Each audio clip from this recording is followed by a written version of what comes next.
Humiliated, Ortama clenches his teeth, turns his back, and leaves without a word. "You're very strong, Professor," Dokoyan comments with a rare tone of admiration. Pleased with the compliment, Yumina smiles and Dokoyan returns to her group. "What did you think of the fight?" she asks Yuan. He replies that just watching was a great help, but his sentence is cut short by a headbutt to his back. Startled, he turns around and sees Ruchel, who was trembling with fear, using him as a shield to hide from Dokoyan. He calms her down, while the white-haired warrior watches them, oblivious to the panic her aura was causing. Still on the field, Yumina was publicly scolding the assistant professor, making it clear that his attitude was unacceptable and that a simple apology wouldn't fix the situation. Then, she gracefully walks over to Yuan, points to the representative's pin on his chest, and with a flick, adjusts it. "For a class representative, dignity is everything," she says with a wink. The gesture, so casual and intimate, provokes a wave of envious and furious glares from all the guys around. Yuan sighs. Instead of helping, the professor had just added more fuel to the fire. After the battle, the gossip spread like wildfire. The video the professor posted to humiliate them had the opposite effect. The recording showed Dokoyan's complete domination over Ortama, and the comments exploded. Soon, two figures became the center of attention. Dokoyan, now nicknamed the Silver Queen, and Yuan, the master of bargaining, who cleverly negotiated time for his own fight. His interaction with Professor Yumina at the end of the video only fueled more theories, and the special admission students became the Academy's biggest celebrities. Reading the comments with his group, Yuan laughs. Beside him, Slight was trying to decipher the internet slang, completely lost. "It's not strange that they're talking about us," says Dokoyan before dropping a bombshell. But that guy Ortama wasn't the strongest in their class. She remembers the blue-haired girl with the witch's hat. There was at least one other person there more capable than him. Yuan admits he didn't notice, as he was too focused on her fight. The conversation is interrupted when they realize Ruchel is sitting apart, still terrified of Dokoyan and unable to get close to her. Seeing that the situation was unsustainable, especially since they were roommates, Yuan decides to act. He opens his inventory and pulls out a glass jar. "I think I know how to solve this," he says. It was a jar of special elixir jelly. As soon as he opens it, an incredibly sweet and inviting aroma spreads through the air. Ruchel's head snaps up instantly, her eyes fixed on the jar. Yuan spreads the golden jelly on some bread and offers it to the group. Slight and Dokoyan take a bite, and their eyes widen. "This is delicious," the blonde exclaims. Even Dokoyan's ice heart pose melts for a second. "It's amazing," she stammers. Smiling, Yuan turns and calls to Ruchel,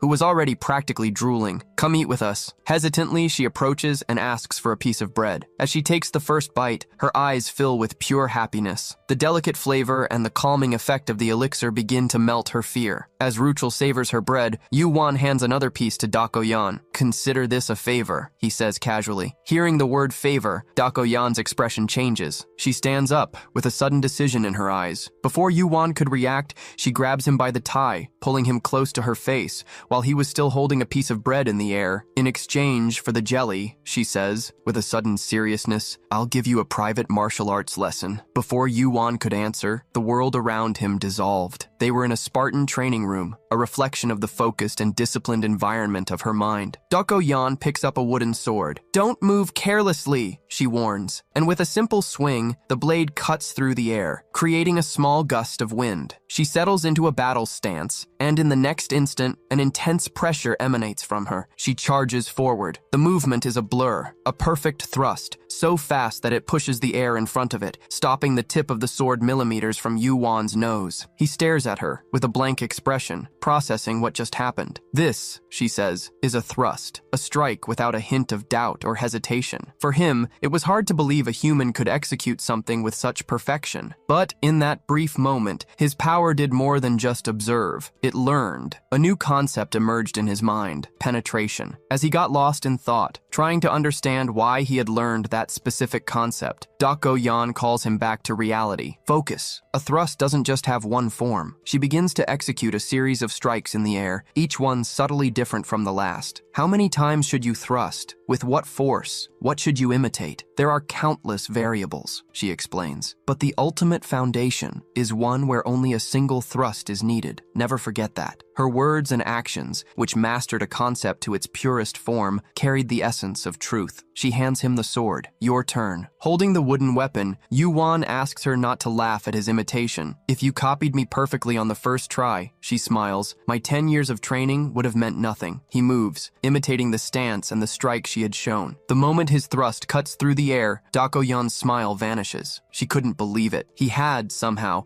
grasped the essence of the strike just by watching it once. But Yuan wasn't satisfied. He felt something was wrong. Until now, he had focused on mixing various concepts, but her lesson made him realize his mistake. He needed to strengthen and deepen one concept at a time. Taking off his shirt for more freedom of movement, he concentrates. He repeats the movement, thinking, why penetration? The answer comes like a lightning bolt, because the original user, Dakoyan, believes with her entire soul that the true essence of a thrust is to penetrate the target. With this thought in mind, he puts all his focus, power, and conviction into a single attack. The result is completely different. The strike through the air is immensely more powerful, as if he and the sword had become the very embodiment of the concept of a thrust. Stop, she orders, seeing the effort drain him. He falls to his knees, panting, as a flood of system notifications fills his vision. Martial arts concept learned. Swordsman concept absorbed as a sub-concept. He looks at his stats and his jaw drops. His attributes had skyrocketed. The swordsman concept, which had barely moved before, had risen drastically. His combat skills had literally doubled. I never thought I could lose like this, she murmurs, impressed. He, embarrassed, scratches his head and says he was just imitating, and that he only learned quickly because she was a great teacher. The compliment catches her off guard, and she turns her face to hide the slight blush on her cheeks. Satisfied, Yuan thanks her and offers her an elixir as payment. Just one elixir doesn't make up for this lesson, she says, and he tenses up, not knowing what else he could offer. Seeing his concern, she smiles. Don't worry, she says with a playful glint in her eyes. I'll get my compensation over time. Be prepared. With the mood completely changed, she reminds him of the next class, and they teleport out. Yuan was still thinking about her enigmatic smile when the scene changes. In the academy hallways, Ruchel and Slight are walking distractedly, looking at a phone. Suddenly, Ruchel bumps into a group of students from another class with hostile glares and threatening auras. The leader of the group slams his hand on the wall, blocking her path. Where do you think you're going, cutie? He says with a sneer on his face. The bully kept blocking the path, but Ruchel, though visibly annoyed, didn't let herself be intimidated. Seeing the scene, Slight didn't hesitate and stepped between them. What do you want with my classmate? He asks, his voice cold as ice. The aggressor glares at him, irritated. Get out of my way, insect. At that exact moment, Yuan and Dakoyan appear in the hallway, teleported. The sudden arrival of the now famous Silver Queen changes everything. Recognizing the warrior who had humiliated Ortima, the group of bullies backs off instantly, running away but not before throwing a veiled threat. This time, Ruchel hides behind Slight, thanking him for defending her. Yuan notices the restrained fury in his friend's eyes. This wasn't over. Moments later, in the classroom, an elderly professor was lecturing about the history of the Union. But for the group of bullies, the class was an opportunity to continue their harassment. Secretly, they start taking pictures of Ruchel, whispering malicious comments among themselves. The young woman tried to ignore it, but her sadness and discomfort were obvious. Both Slight and Yuan felt their anger rising. It didn't matter the world, Yuan thought. Human wickedness was always the same. Unable to contain himself,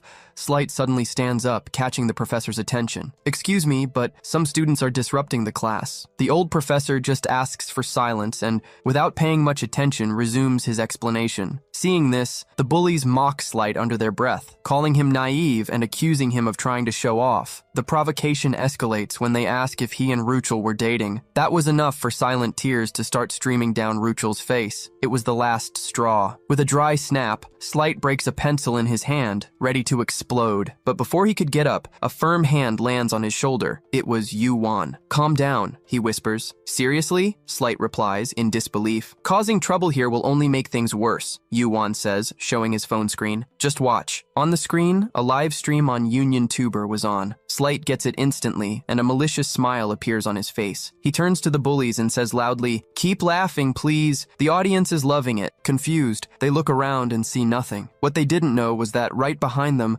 little Eve was holding a camera in her mouth, recording every word and every laugh from the beginning. In seconds, the live stream's comments section explodes with hundreds of messages of outrage. Great initiative, Dakoyan comments quietly to Yuan, who just replies, "They messed with one of us. They weren't getting away with it." When the the three stooges finally realize what's happening, it was too late. They try to hide and desperately search for the camera until one of them spots the little white snake. But before they could reach her, Eve disappears in the blink of an eye. The noise catches the professor's attention, who this time loses his patience. "Your names, and out of my classroom, now," he orders. As they were being kicked out, the professor grumbled that he would give them low